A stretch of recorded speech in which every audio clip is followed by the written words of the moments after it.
السلام علیکم ورحمۃ اللہ وبرکاتہ۔ تو دوستو، وقت کی قدر کیجیے، کیونکہ وقت دولت ہے، وقت زندگی ہے، وقت زمانے کی روح ہے، وقت تیز بہنے والا دریا ہے، وقت سیال سونا ہے، وقت سیف قاطع ہے، وقت علم ہے، وقت عمل ہے، وقت ہستی کا تانا بانا ہے، وقت شام و سحر ہے۔ دنیا کی ہر چیز ضائع ہونے کے بعد مل سکتی ہے، گم شدہ دولت کا حصول دوبارہ ممکن ہے، زمین بوس مکان دوبارہ بنایا جا سکتا ہے، خزاں رسیدہ گلشن دوبارہ لگایا جا سکتا ہے، لیکن ضائع شدہ وقت کا حصول دوبارہ ناممکن ہے۔ اور یہ چیزیں بھی تب مل سکتی ہیں جب وقت ہوگا، اگر وقت ہی نہ رہا تو یہ چیزیں بھی ہاتھ نہ آ سکیں گی۔ اس لیے تو شاعر نے کہا ہے، اے وقت بگاڑ کا ہے سب کے چارہ، پر تجھ سے بگڑنے کا نہیں ہے یارا۔ ہو جائے اگر ایک تو ہمارا ساتھی، پھر غم نہیں پھر جائے زمانہ سارا۔ وقت کڑکڑاتی دھوپ میں رکھی ہوئی برف کی سل ہے، جس سے آپ نے فائدہ اٹھا لیا تو فبیہا، وگرنہ وہ تو پگھل ہی جائے گی۔ وقت وہ خشک لکڑی ہے جسے آگ دکھائی جا چکی ہے، آپ اس کی حرارت کا کام میں لے آئے تو بہت اچھا، ورنہ تو وہ جل ہی جائے گی۔ وقت دریا کا بہتا ہوا پانی ہے، اگر آپ نے اس کی موجوں سے توانائی حاصل کر لی تو بہت بہتر، ورنہ وہ تو بہہ ہی جائے گا۔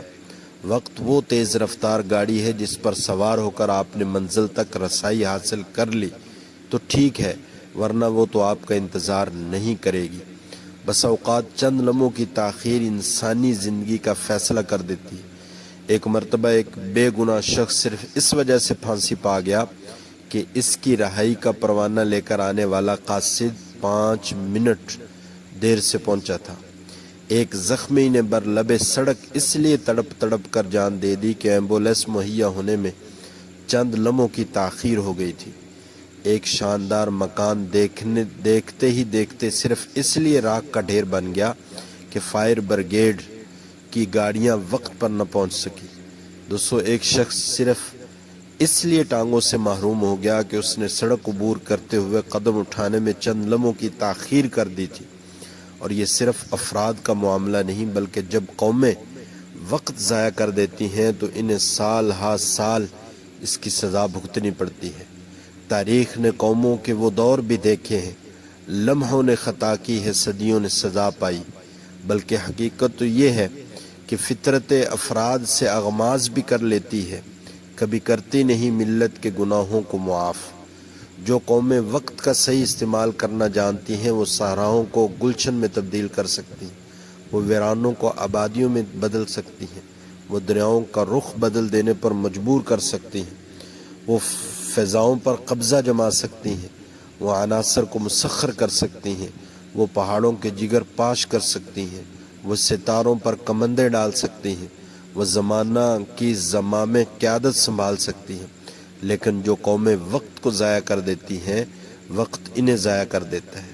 ایسی قومیں غلامی کی زندگی بسر کرنے پر مجبور ہو جاتی ہیں، وہ دین اور دنیا دونوں اعتبار سے خسارے میں رہتی ہیں۔ وقت کا ضیاع ان کے ہاتھوں میں کشکول گدائی تھما دیتا ہے اور وہ انٹرنیشنل بھکاری کی حیثیت اختیار کر لیتی ہیں۔ اس لیے بزرگوں کا کہنا ہے کہ وہ شخص جو دونوں ہاتھ اپنی جیبوں میں ڈال کر قیمتی وقت ضائع کرتا ہے، اس پر ایسا وقت بہت جلد آ جائے گا جب وہ اپنا ہاتھ دوسروں کی جیب میں ڈالے گا۔ ہر صبح ہمارے پاس نئی نئی نعمتیں لے کر آتی ہیں، ہر دن ہمیں کامیابی کی طرف قدم بڑھانے کی دعوت دیتا ہے، ہر لمحہ ہمارے لیے تلافی مافات کا موقع فراہم کرتا ہے۔ اگر ہم اس سے فائدہ اٹھا کر علم، دولت، مہارت حاصل نہیں کرتے تو ہمیں قسمت کا شکوہ کرنے کا کوئی حق نہیں، ہمیں تو اپنی بے حسی اور غفلت پر ماتم کرنا چاہیے۔ دوستو، اگر فضول کاموں سے ہم روزانہ 1 گھنٹہ بچاتے تو کسی بھی سائنس کو اپنے قابو میں لا سکتے تھے۔ اگر روزانہ 1 گھنٹہ حصول علم کے لیے وقف کر لیتے تو 10 سال میں ایک حد تک باخبر عالم بن سکتے تھے۔ اگر روزانہ ایک کتاب کے 10 صفحات کا مطالعہ کرتے تو سال بھر میں 7,500 صفحات پڑھ سکتے تھے۔ لیکن ہم نے وقت کی قدر نہ کی، ہم نے نہ خلف اولاد کی طرح اس بیش بہا دولت کو اندھا دھند لٹایا، چنانچہ اسے لٹاتے لٹاتے ہم خود لٹ گئے، ہماری صحت لٹ گئی، ہماری جوانی لٹ گئی، ہماری فراغت لٹ گئی، ہماری زندگی لٹ گئی۔ ہم نے لمحات کی قدر نہ کی تو ہمارے لیے منٹوں کا ضائع کرنا آسان ہو گیا، ہم نے منٹوں کی قدر نہ کی تو ہمارے لیے گھنٹوں کا ضائع کرنا آسان ہو گیا۔ دوستو، ہم نے گھنٹوں کی قدر نہ کی تو ہمارے لیے دنوں کا ضائع کرنا آسان ہو گیا، ہم نے دنوں کی قدر نہ کی تو ہمارے لیے ہفتوں کا ضائع کرنا آسان ہو گیا، ہم نے ہفتوں کی قدر نہ کی تو ہمارے لیے مہینوں کا ضائع کرنا آسان ہو گیا، ہم نے مہینوں کی قدر نہ کی تو ہمارے لیے سالوں کا ضائع کرنا آسان ہو گیا۔ اگر کوئی ماہر ڈاکٹر ہمیں بتا دے کہ آپ کی زندگی کے 10 برس کم ہو گئے ہیں تو غم کے مارے ہمارا برا حال ہو جائے گا، لیکن اگر ہم ان منٹوں، گھنٹوں اور دونوں کا حساب لگائیں جنہیں ہم نے فضولیات میں ضائع کر دیا تو ان کی مجموعی تعداد ممکن ہے 10 برس سے بھی زیادہ ہو جائے، لیکن افسوس کہ ہمیں اس کا کوئی افسوس نہیں۔ ہم اپنی غفلت اور بیکاریوں کو ہمیشہ کل کا سہارا دیتے رہے، لیکن اس کل کا آج بننا نصیب نہ ہوا، اس کل کو آج بننا نصیب نہ ہوا۔ انسانی زبان میں شاید ہی کل کے لفظ سے بڑھ کر کوئی ایسا لفظ ہو جس کے ذریعے انسان نے اپنی حماقتوں، وعدہ خلافیوں، خشک امیدوں، غفلتوں، بے پرواہیوں اور بیکاریوں کی پردہ پوشی کی ہو۔ عقل مندوں کے رجسٹر میں کل کا لفظ کہیں نہیں ملتا، البتہ احمقوں کی جنتریوں میں یہ لفظ بکثرت مل سکتا ہے۔ وہ کل اور فردہ کے سہارے پر جیتے ہیں، لیکن اس فردہ کو امروز بننا کبھی نصیب نہیں ہوتا۔ ہر گناہ گار اور نشہ کا عادی یہی کہتا ہے کہ میں کل کو یہ گناہ اور نشہ چھوڑ دوں گا، لیکن ایسا کبھی نہیں ہوتا۔ ہر شب گویم کے فردہ ترک این سودا کنم، باز چوں فردہ شود امروز فردہ کنم۔ آپ ضرور جانتے ہوں گے اسلام میں عبادت کی قضا بڑا جرم ہے۔ حضور اکرم صلی اللہ علیہ وسلم کا فرمان ہے، جس شخص نے رمضان المبارک کا ایک روزہ بھی قضا کر دیا، وہ اگر ساری زندگی بھی روزہ رکھے تو اس کی تلافی نہیں کر سکتا۔ اسی طرح نماز کا کرنا بھی شدید جرم و گناہ ہے۔ آخر کیوں؟ اس لیے کہ اسلام اپنے پیروکاروں کو آج کا کام آج ہی کرنے کا عادی بنانا چاہتا ہے، اور آج کو کل بنانا اسے گوارا نہیں۔ نمازوں کے اوقات مخصوص کرنے میں ایک حکمت یہ بھی ہے کہ مسلمانوں کی زندگی نظام الاوقات کے پابند ہو اور ان کی زندگی کا کوئی لمحہ ضائع نہ ہو، کیونکہ وقت کا ضیاع اسلام کی نظر میں بہت بڑا جرم ہے۔ علماء کہتے ہیں اسلام کی ساری تعلیمات کو خلاصہ 3 احادیث میں آ گیا۔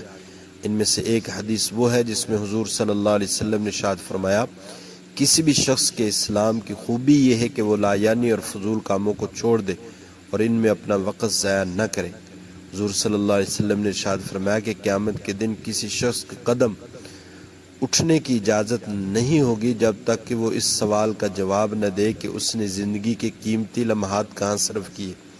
خود رب کریم نے قرآن کریم میں وقت اور زمانے کی قسم اٹھا کر اس سے حرمت بخشی ہے اور بار بار ان لوگوں کی مذمت بیان کی جو اپنی زندگیاں کسی مفید کام میں نہیں لگاتے اور انہیں لہویات اور فضولیات میں ضائع کر دیتے۔ میرے دوستو، اگر آپ ٹھنڈے دل سے عالمی تناظر میں اپنے گرد و پیش پر نظر ڈالیں تو آپ یقیناً اس نتیجہ پر پہنچیں گے کہ اس وقت مسلمان دنیا بھر میں ضیاع وقت میں پیش ہے۔ وقت کی ہمارے ہاں کوئی قدر نہیں۔ ہم قہوہ خانوں میں وقت ضائع کرتے ہیں، ہم سینما ہالوں میں وقت ضائع کرتے ہیں، ہم نجی مجلسوں میں وقت ضائع کرتے ہیں، ہم ایک دوسرے پر نکتہ چینی میں وقت ضائع کرتے ہیں، ہم رقص و سرور کی محفلوں میں وقت ضائع کرتے ہیں، ہم سو کر وقت ضائع کرتے ہیں۔ ہمارے اسلاف نے وقت کی صحیح استعمال سے علوم و فنون کے جو روشن مینار تعمیر کیے تھے، ہم نے اپنی کاہلی اور غفلت سے وہ زمین بوس کر دی۔ چنانچہ آج ہم ہر شعبے میں پیچھے ہیں، اخلاق میں ہم پیچھے ہیں، فنون میں ہم پیچھے ہیں، ٹیکنالوجی میں ہم پیچھے ہیں، سائنس میں ہم پیچھے ہیں، معاشیات میں ہم پیچھے ہیں، تسخیرات میں ہم پیچھے ہیں، ایجادات میں ہم پیچھے ہیں۔ علامہ اقبال نے بالکل صحیح کہا ہے، جن کو آتا نہیں دنیا میں کوئی فن تم ہو، نہیں جس قوم کو پروائے نشیمن تم ہو، ہوں بجلیاں جس میں آسودہ وہ خرمن تم ہو، بیچ کھاتے ہیں جو اسلاف کے مدفن وہ تم ہو۔ تو اللہ تعالی ہمیں وقت کی قدر دانی نصیب فرمائے اور وقت کی قدر کرنے کی توفیق عطا فرمائے۔